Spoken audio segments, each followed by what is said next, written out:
UPetru 1 isahluko 2. Ngakho lahlani ububi bonke, nobuqili bonke, nokuzenzisa, nomhawu, nokuhleba konke. Njengezingane ezisandukuzalwa, langazelelani ubisi olungokomoya olungenakonakala, ukuze nikhule ngalo kube ngukusindiswa. Uma seninambithile nezwa ukuthi iNkosi imnene, sondelani kuyo, iyitshe eliphilileyo elinqatshwe ngabantu, kepha kuNkulunkulu likhethekile, liyigugu.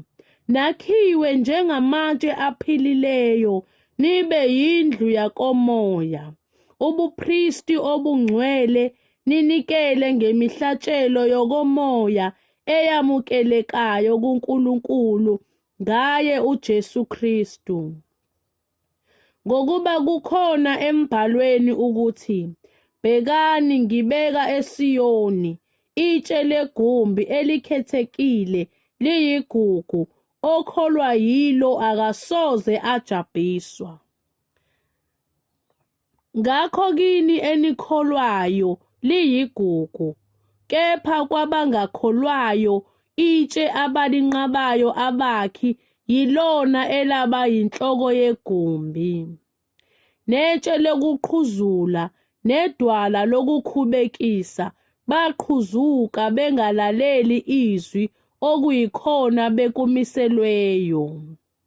Kepha nina niluhlanga olukhethiweyo, ubupristi obobukhosi, isizwe esingcwele, abantu abazuziweyo, ukuze nishumayele ubukhosi balowo owanibiza, niphume ebumnyameni ningene ekukhanyeni okumangalisayo.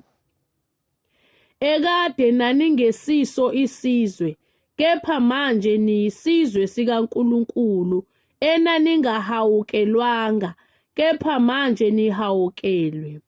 Bathandekayo, nginincenga njengofakazi nezihambi ukuba nidede ezinkanukweni zenyama ezilwa nomphefumulo, nibe nenkambo enhle phakathi kwabezizwe, ukuze kuthi lapho benihleba ngokungathi ningabenzi bokubi, ngokubona imisebenzi yenu emihle badumise uNkulunkulu ngosuku lokuhanjelwa.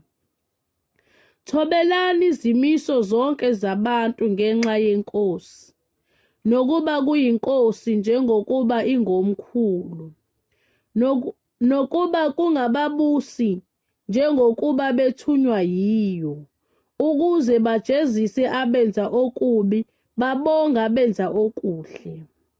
Ngokuba injalo intando kaNkulunkulu, ukuba ngokwenza okuhle nithulisile ukungazi kwabantu abayiziwula.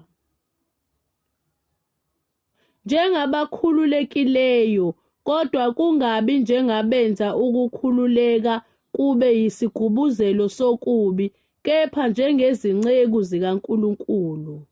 Baziseni bonke, nithande abazalwane, mesabeni uNkulunkulu, niyazise iNkosi.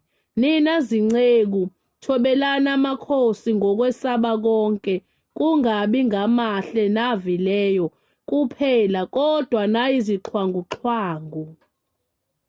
Ngokuba kuyabongeka lokho, uma umuntu ngenxa kanembeza kaNkulunkulu ethwala izinsizi ehlushwa ngokungafanele. Ngokuba kuludumo luni uma nibekezela nishawa lapho nonile na? Kepha uma nibekezela lapho nenze okuhle nihlushwa, lokho kuyabongeka kuNkulunkulu. Ngokuba nabizelwa khona lokho, ngokuba uKristu wahlushwa ngenxa yenu, enishiyela isibonelo sokuba nilandele ezinyathelweni zakhe. Ongenzanga sono, akafunyanwanga nankohliso emlonyeni wakhe. Owathi ethukwa kaphindisanga athuke, ehlushwa kasongelanga kepha wakunikela kuye owahlulela ngokulunga. Yena owathwala izono zethu emzimbeni wakhe emthini, ukuthi sesifile ezonweni siphile ekulungeni. Oyena imivimbo yakhe naphulukiswa ngayo. Ngokuba beninjengezimvu ezidukileyo, kodwa manje seniphendukele kuMalusi noMbonisi wemiphefumulo yenu.